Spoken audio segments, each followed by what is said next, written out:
kurota utwite nanone bishobora kuba ikimenyetso cy'indwara itunguranye utari witeguye. Icya kabiri ntabwo ari ugutwita ibyaha bitumvikana nabyo. Hari n'igihe umuntu aba atwite ngo bazatwita inda z'umwuka babyara icyuka, inda z'ibinyoma babyara icyuka gusa. Bivuze ko bishobora kuba rimwe na rimwe the pregnancy dream can be symbolize sickness utatekerezaga, kandi ni umwuka mubi w'ibitero ku rugo rwawe, kandi ni umwuka mubi wo gutuma umuntu ashobora gutakaza relationship ndetse n'umugabo we n'umugore we, ndetse hakazamo no kuba habamo gutandukana, uburakari, kutishima. Ni ikimenyetso cyerekana cyo ku breaking up, uko banatandukana, banashwana, guhigana, gucana intege, guhemukirana. Ubumwe bw'Abera Ministries, amavuta kandi agira amateka, ubuzima bugahinduka. Mwiyerekwa ry'umushumba Rivera Ntambabazi Jean Baptista ubwo yasengaga Imana yamuhishuriye abantu benshi batsikamiye n'amateka mabi, imuha amavuta. Amahoro y'Imana, umugambi w'Imana no gukora kw'Imana ibane namwe. Ndabakunda cyane nge muherereye hirya no ku isi. Reka mvuge ngo abari hirya no hino, abifite zacu twese dukunda, nabo tubana, abo tuba turi kumwe, navuga ku migabane itandukanye y'isi yose, ariko cyane cyane abantu bo mu Rwanda. Nongeye kubashimira kurutaho uburyo mugaragaza ko muri kwitabira cyane gukurikira Ubumwe bw'Abera Ministries kandi musobanukirwa. N'ubundi bingaragarira icyizere. Ntabwo YouTube yakorewe abanyamahanga no muri diaspora. Ibi natwe ni inyungu zacu kureba no gusharinga no gusangira n'abandi. Hanyuma kandi nongere mbisabire n'ubwiza cyane ko gukurikirana kwanyu ari inyungu. Twinjiye rero mu bintu bikomeye. Muzi ko ku cyumweru nagusobanura icyo twita inzozi n'impamvu turota n'impamvu zikenewe. Nagira ngo unkurikirane kino cyumweru ngiye kuvuga inzozi utigeze wumva, taruzi utarusobanukiwe, ko twabonye ko ari imvugo y'Imana yeruye, idahishe, ihishura, ipfunyapfunya cyangwa mu mpfunyapfunyo mu Kirundi. Imana ivugana n'umuntu wayo. So rero Imana iguha umugisha wo nkurikiye cyane, kandi data twese aguha umugisha muri byose. Turagushimiye wera Isiraheli, Imana y'amahoro. Turakunezerewe ko dukunda mu buryo bwose, tuberenga bidukingira mu makuba no mu byago no mu ngorane. Ntujye uduhana, ntujye udutererana, kandi tubiruhura ku manywa na nijoro. Ndasabye kugira ngo data unyemerere wubaka amateka n'ubudasanzwe, maze ndashobora kubona igitangaza. Kandi mwami, umuntu wese urota ntasobanukirwe kano kanya, umuha ubusobanuro kandi abyumve kandi abimenye. Urakoze gutanga ubwenge mwami, nangishijwe bugufi imbere y'ubwiza bwawe. Umuha ubwenge n'ubuhanga kumenya gusobanura no kubwira abantu ibi bintu ndi kumva, kuko nzi kuri Imana iri mu ruhande rwanjye, kubwa Yesu Kristo umwami wacu, amen. Imana ribaho umugisha mwese mudukurikira, cyane cyane abagerageza ku Ubumwe bw'Abera Ministries. Kandi nkwisabira ikintu kimwe, niba Imana iguhaye uburyo rwose urushaho kudusengera, kutuba hafi, kandi urushaho gukora byinshi, kuko Imana iragukunda kandi izakugeza mu rwego rukomeye. Data wa twese akumpera umugisha mu izina rya Yesu. Nuvuga ngo rero ndagira ngo dugane ijambo rito cyane, ibice 28 by'igitabo cyo gutegeka kwa kabiri, Deuteronomy. Noneho tuze kureba cya Deuteronomy, tuze kureba amagambo ushaka ko tuganiraho. Ni ibice 28 uhereye ku murongo wa 14 kugera ku murongo wa 18. Ya murongo wa 4 ngiye par exemple nuvuga ngo aho tuza kureba ko ari umugisha. No kuvuga ngo hazagira umugisha imbuto zo mu nda yawe, n'imyaka yo ku butaka bwawe, n'imbuto y'amatungo yawe, kororoka kw'inka zawe no ku mukumbi wawe. Hazagira umugisha igitenga cyawe n'ikibo uvugiramo. Hazagira umugisha amajya n'amaza Uwiteka azakunda. Azatuma ababisha bawe bahagurukiye banesherezwa imbere yawe. Baca mu nzira imwe bagusanganiye, bahunga baciye mu nzira ndwi. Uwiteka azategeka umugisha kuba mu bigega byawe no mu byo ugerageza gukora byose, kandi azaguhera umugisha mu gihugu Uwiteka Imana yawe iguha. Imana ishimwe cyane. Uwiteka azagukomereza kumubera ubwoko bwera nk'uko yakurahiye, niwitondera amategeko Uwiteka Imana yawe ukagendera mu nzira yose ikuyoboye. Na amahanga yo mu isi yose azabona yuko witiriwe izina ry'Uwiteka, agutinye. Kandi Uwiteka azakugwiriza ibyiza n'imbuto zo mu nda yawe, n'ibyiza amatungo yawe, n'iby'imyaka yo ku butaka bwawe mu gihugu Uwiteka Imana basokuruza banyu yuko azaguha. Uwiteka azagukingurira ijuru ububiko bwe bwiza ngo ajye akuvubira imvura mu bihe byayo, aho umugisha imirimo ikuva mu maboko yose, uzaguriza amahanga menshi maze yo ntazakuguzaho. Uwiteka azaguhindura umutwe ntazaguhindura umurizo, uzaba hejuru gusa ntuzaba hasi, niwumvira amategeko y'Uwiteka Imana yawe ngo utegeke uyu munsi ukayitondera. Ntuteshuke iburyo cyangwa ibumoso ngo uve mu byo ngutegeke uyu munsi byose, uhindukirire izindi mana uzikorere. Data wa twese atugiriye neza. Ariko ntiwirenze umurongo wa 18 ngo ariko nutumvira Uwiteka Imana yawe ngo witondere amategeko yawe ngo utegeke uyu munsi wose, iyi mivumo yose izakuzaho ikugereho. Uzaba ikivume mu midugudu, uzaba ikivume mu murima, hazavumwa igitenga cyawe n'ikibo uvugiramo, hazavumwa imbuto zo mu nda yawe n'imyaka yo ku butaka bwawe no kororoka kw'inka zawe n'ukubw'imikumbi yawe. Uzavumwa amajya n'amaza. Uwiteka azakoza umuvumo wo guhagarika umutima kubw'ibyago bizaza. Aya magambo nshatse kuyavuga ngira ngo dusobanure ku nzozi yo kurota utwite, kuko urabona ijambo ribanza aha, hazagira umugisha imbuto zo mu nda yawe. Niyo mpamvu buriya umuntu unyumva ku bumwe bw'abera, kuba udafite umwana utabyara, ushaka wamenya icyo gukora, utagira unyumva nabi. Hazagira umugisha imbuto zo mu nda. Ijambo ribanziriza imigisha havuze imbuto zo mu nda. Ijambo ribanziriza imivumo havuze ngo hazavumwa imbuto zo mu nda. Buriya kutabyara no kutashyingirwa ni uburyo no kutarongorwa, hariho bivuga mu Kinyarwanda ariko ni ugushyingirwa, byose birumvikana. Ni ikintu kigaragaza ko hari ikintu ukwiye gukora. Bibiliya yaravuze ngo nta ngumbi izaba muri mwebwe. Barna imyaka 15 irageze. Ndabizi ko abanyedini muhita muzana ibintu byinshi cyane. Yaravuze ngo nta ngumbi izaba muri mwe, nta ndwara nzateza Abisiraheli. Bivuze ngo niba tubonye ijambo rya mbere, ibice 28 zo gutera kwa kabiri, umurongo wa 4 ngo hazagira umugisha imbuto zo mu nda yawe. Wagera ku wundi murongo wa 11 kandi Uwiteka azakuguriza ibyiza by'imbuto zo mu nda yawe n'iby'amatungo yawe n'iby'ibyo ku butaka bwawe no mu gihugu ugiyemo. Urumva ugize umugisha kubyara mu nka n'amatungo ndetse no mu murima. Rero kuba umuntu abahanga atafite urubyaro, tarabyaye, tarashatse, waragumiwe, ndazivamo, ibyo byose umenye ngo izi ni inzozi. Niba rero urota utwite kandi utwite ni ikindi kibazo, nagira ngo banze wumve icyo bita umugisha wo mu nda, icyo bita umugisha wo kubyara. Icya mbere, kubyara ni izina rikomeza. Ntago umuryango ucika, ntago umuryango urangira. Ariko iyo umuntu atabyaye aba ameze nk'uteye uruboga akarurandurana n'imizi kandi rutagira imbuto. So rero mu buryo Imana yashyizeho, yashimye ko ubundi yari kurema abantu benshi ikabakwiza ku isi nk'uko yari inyamaswa zikaboneka, ariko ishyiraho umuntu umwe, izana n'umugore kugira ngo habeho kororoka, ndetse ibishyira mu buryo bukomeye ku buryo isama n'ibyara ku mugore bitandukanye ububabare. Ku mugabo ho nibisanzwe, ariko nawe buryo umugore agiye ku gise, umugabo afite ibisebe biri ko ntabazi n'ibyo ari byo. Ishyiraho ubwo buryo rero ngo hazagira umugisha imbuto zo mu nda yawe. First of all, niyo mpamvu wowe uvuga ngo buretse ngo wagombye kubyara. Buriya umuntu wese utinda gushaka ntabwo wamenya icyo urimo ukora, ariko nukuri uzabimenya.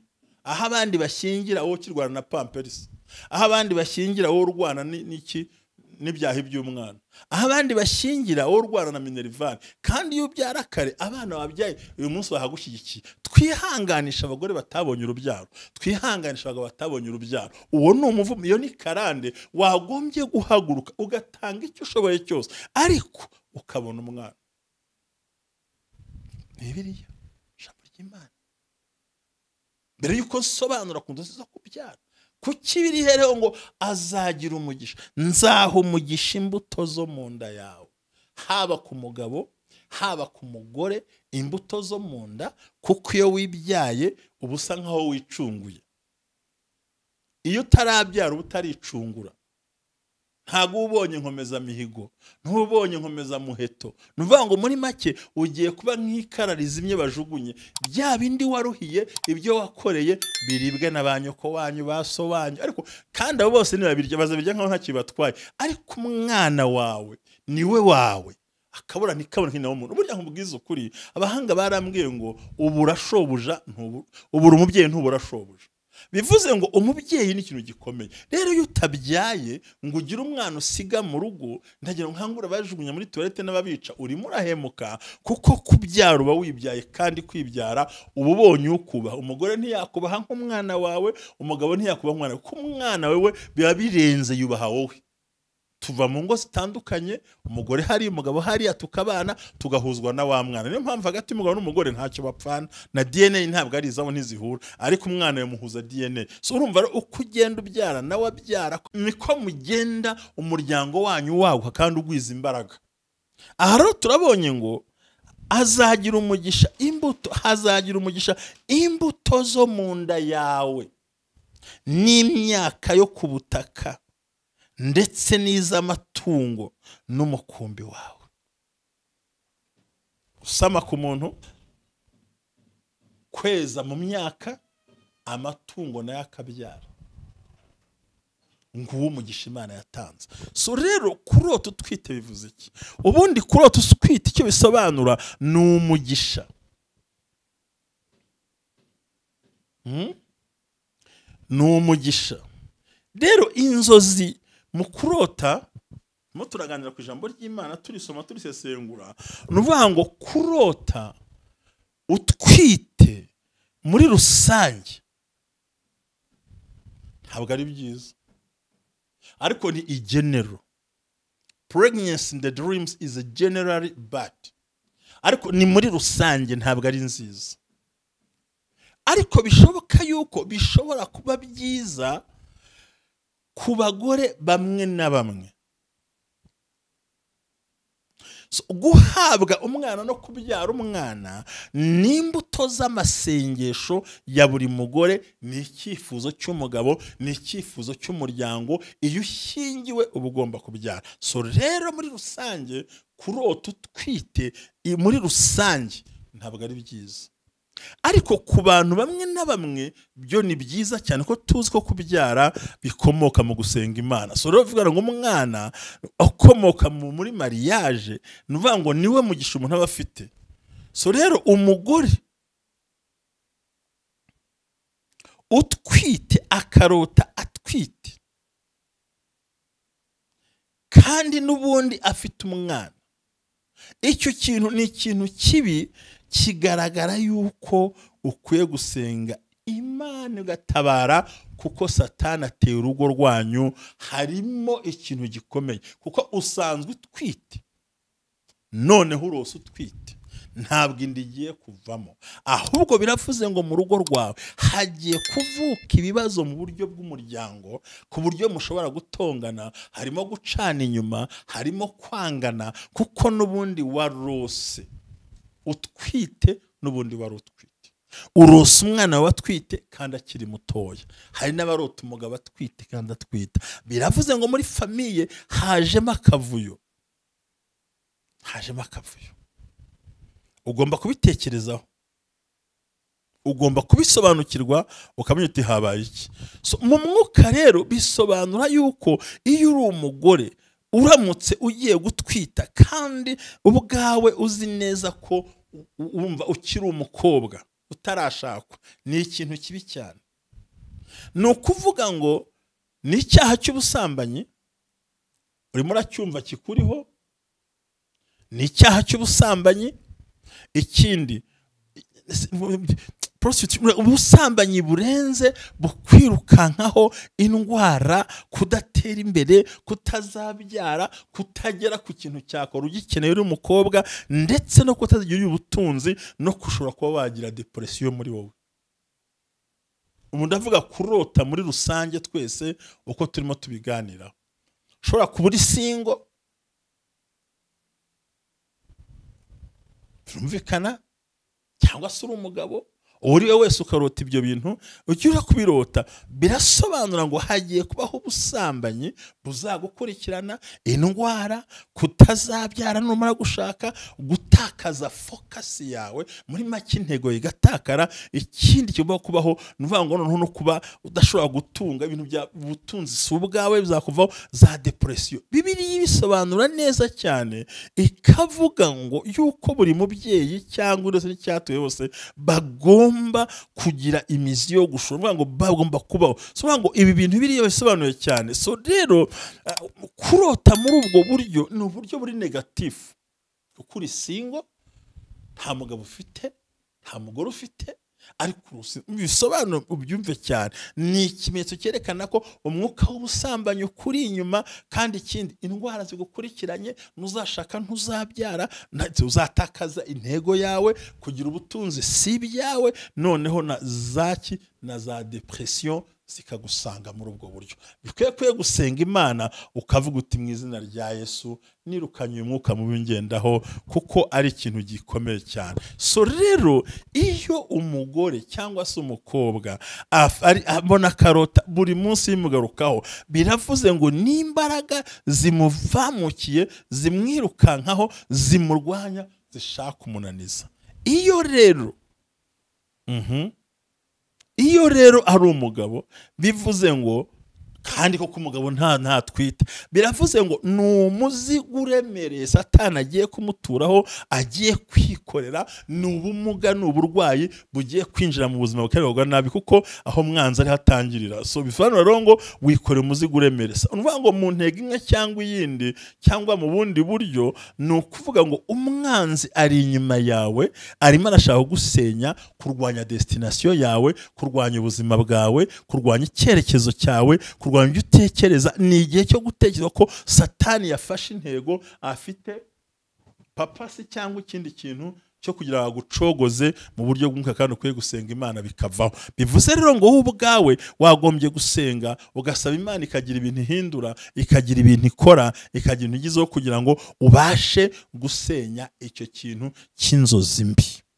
Bivuze ngo umwanzi ari iruhande rwawe, arimo arashaka kunaniza, gusenya hazaza hawe. Ni igihe umwanzi yamaze kwitegura kugira ngo akurwanye, akuvaneho imbaraga zituma ugomba kuba muzima, noneho akwatake. Iyi atake iza yikurikiranye ibihombo, uburwayi, ubukene, amagambo, induru, urusaku, byose bikaza. Nyamara twabonye ko kurota ari umugisha, ariko umuntu utwite ni ikindi kibazo. Nurota twite kandi nta mugabo afite cyangwa nta mugore afite, ni ikibazo, biri serious, very dangerous ku muntu wese wagombye gusenga Imana. So rero kumva utwite ni inzozi zishobora kuba ikimenyetso cy'uko umuntu uri single ashobora kuba yakora ubukwe as soon. Ibyo biterwa n'ibihe urimo, bishobora kuba n'impamvu yindi ikomeye. So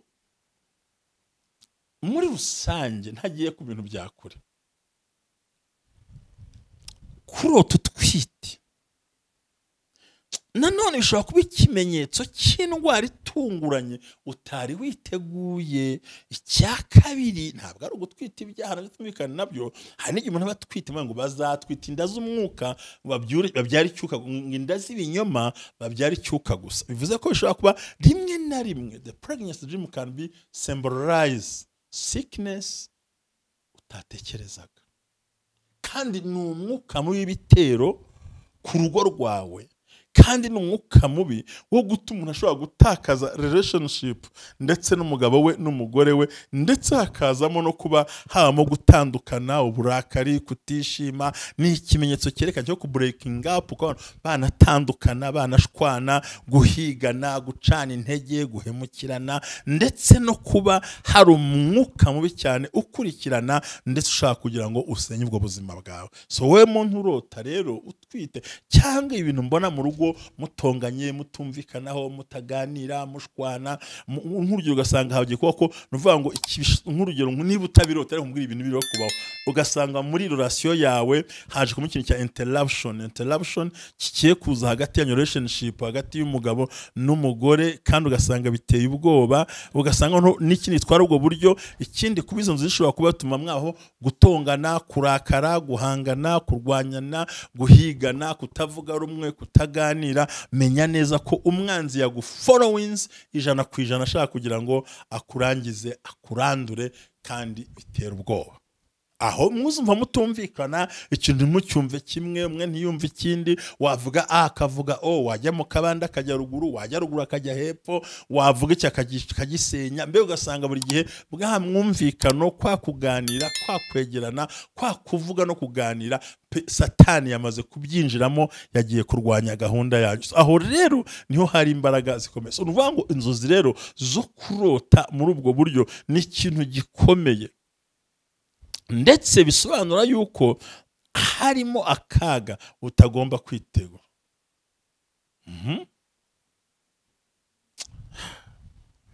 No kuvuga ngo kandi ikindi, kurota utwite ndiye utari umugabo wawe, biravuze ngo hari umutwaro uremereye ugiye kwinjira mu buzima bwawe, kandi ukurushye, usanga rimwe birakugoye ndetse bikwambuye uburyo. Banagumye kubabwira ngo ijambo ryatwetse ngo nzaho umugisha imbuto zo mu nda yawe zose, nzaho umugisha ibyo ukora byose. Byumvikane ko aha hantu hari nk'amagambo y'ubwenge aremereye. So rero kurota utwite bisobanura neza iyo usanzwe utwite cyangwa se ufite ibindi bintu, uri umukobwa, uri umusore, uri umugabo, uri iki byose, aho wicaye uri, bisobanuye ko ari imbaraga mbi zigiye kukwataka, uburwayi bwihuse, ingorane mu kazi, ingorane mu ntambara, ndetse nuvuga ngo umwanzi yatatse abana bawe na network zawe zose, arashaka gutinza ibyo ukora, arashaka kurwanya akazi kawe, arashaka guteza ingorane, arashaka guteza mu bibazo bikomeye cyane cyane. Noneho umugore we noneho urota twise kandi n'undi atwite kandi ari hafi kubyara, mu cyumba cyo kubyariramo bizaba ari intambara, uzabagwa, ushobora kubyara umwana upfuye. Ni ikintu ko n'ubundi usanzwe utwite kandi uteguye kubyara, rero ugasanga ko umwanzi ugomba rero kuba maso umwanya wose no gusenga no kwinginga, usaba Imana ngo data mfasha, ntabara. So rero uramutse ubonye icyo kintu, bisaba ukwiye kugira ubwenge, rero iyo umuntu wundi arosa atwite cyangwa inshuti yawe cyangwa iyo mu muryango, bisobanura iki? Bisobanura yuko Imana igaruye identity mu muryango wanyu, cyangwa se identity yanyu igiye kugira ikibazo, kandi bikerekana yuko hagiye kubaho ikimwaro no gukorwa n'isoni, gusuzugurwa, bigiye kubazenguruka mwese, kandi ugasanga ko ibintu bigiye gutera ikibazo. Wa mubyeyi wakoze ubukwe abuza umwana, umukobwa wo gusuzugurwa, umukobwa wo gutega ubwoba, kutitabwaho, kujugunywa, gutereranwa, kwangirizwa isura, kutabura uko usobanura, kurwanywa n'ibintu utanazi, ndetse no gutinda ku kintu cyose, kandi ugasanga ko umwanzi akugizeho uruhare rukomeye kandi bitakabaye ngombwa. Ibyo rero bivuze iki? Biravuga ngo ugomba kwitonda. Nuvuga ngo mu muryango wanyu cyangwa hafi aho ngaho ni umwuka wo gusuzugurwa, gutakaza agaciro cyane. Kuba rosa twite ni umukobwa n'abarota n'abana cyangwa mukecuru, ugasanga nyokuru wawe murosa twite kandi ntibinabo. Biravuze ngo wirinde, hagiye kubaho igisuzuguriro, gusuzugurwa, kwambirwa ijambo, kumwara imbere y'abantu, kutagera ku ntego no kutagera ku cyo wifuza. Ariko uwashatse iyo rosa twite kandi adatwite ni umugisha mu mirima n'ahantu hose. Rero Imana iguha umugisha kandi Imana igutabara kurengere. Amagambo y'Imana bisobanura byinshi cyane. aha twabivuga byinshi cyane, ni ukuvuga kandi ikindi ntabwo ari ikintu cyoroshye. Ni ukuvuga ngo harimo ubwoba mu buzima, gutakaza ibyiringiro mu buzima, gutakaza abantu mu buzima, ariko ndavuga ku mugore n'ubundi utwite, ndavuga ku mukobwa utwite, usanga adatwite n'ibyo bintu, gutakaza, kubura meaning, kubura ikintu ukora, kandi kuzihora uzirota buri munsi utwite rero ni ikimenyetso cy'imbaraga cyerekana ko hariho propaganda y'abadayimoni, ndetse ko umwanzi ashaka kugiraho intego kugira ngo asenye ahazaza, akwangize, yangize imbaraga zawe, yangize iterambere ryawe, akwangize mu muryango. Iyo uzirota buri gihe kenshi kandi by'ukuri ariyo mpamvu, so you need a deliverance, ukeneye kubohoka no gutabarwa no gutabarwa. Hari ikigiye kuba ku buzima bwawe, wagombye gusaba deliverance ikaba mu buryo bukwiriye. Ibintu noneho iyo urose utwite kandi warakoze divorce n'umugabo wawe, ukabirota inshuro nyinshi, ukongera ukabirota kenshi, menya ngo ugeze ku muryango w'agasuzuguro. Ugeze ku muryango w'agasuzuguro, abantu bagiye gutwara inyenyeri yawe, abantu bagiye gutwara ubuzima bwawe, ibyifuzo n'umunezero bigucitseho, ndetse n'ikimenyetso cyerekana yuko icyitwa gahinda, ubwoba n'iterabwoba no kwishinja n'amarira no gusuzugurwa bigiye kuza ku buzima bwawe kandi mu buryo bukomeye. Yesu akugire neza. Ibi nabikubwiye ko bigaragara ko icyo gihe umenye ngo ugiye kugira depression y'igihe kirekire, ugiye kugira ibintu bidashobora guhagarara, ugiye gusenyuka mu buryo bukomeye, abantu bagusenya, ndetse ugiye guhura n'ikibazo cy'uko ubwoba bwinshi buzaba kuri wowe, ndetse nta muntu n'umwe uzakuba hafi ngo akwegere agutabare. Umwuka mubi wo kwataka uzawugarukiye, uzacika intege, bazagutesha agaciro, ntacyo uzageraho ngo gikunde, n'ibyo uzashaka ntibizakunda. Ni ukuvuga ngo umenye neza ko kurota utwite kandi utwite ni ikindi kibazo. Ikindi ukwiye kumenya ni uko ni byiza ko ugira umwanya wo kubisengera, ukabyuka ukarukana izo mbaraga mbi, ukavuga ati reka Yesu antabare. So rero kurota kenshi ni ikimenyetso simusiga kikwereka ko ukeneye, ko hari umwanzi ukeneye kudistrowinga. Satani yashyizeho networks zawe zose kugira ngo arwanye isezerano ryawe, kandi n'ikimenyetso cyerekana ko muri urwo rugo rwawe nta munezero ushobora kuhagira, ndetse yuko ibyago bitazava ku buzima bwawe, kandi mu muryango utazishima, kandi bizahora biza kenshi cyane bigutera ikibazo. Bivuze rero ngo umuntu w'Imana turimo tuganira nagusobanurira kurota utwite. Bibiliya yatubwiye ko ni imbuto zo mu nda z'umugisha, ariko ntowe ntabwo ugize, ahubwo ugize umubabaro. Bivuze kuki? Ku mukobwa utarashaka, ku musore se, ku mugabo, ku mukecuru n'uwaciye urubyaro, wahagaze ku byo yagiye muri menopause arosa abyarana kandi kanga. Noneho no kurota utwite kandi n'undi utwite nabyo ni ikindi kibazo. Noneho no kurota utwite ariko nta mugabo ugira, niho twasobanuraga data kugiriye neza. Ariko uzirose gutya wigira ikibazo, menya ngo ni ibitero by'umwanzi ashaka guhahamura,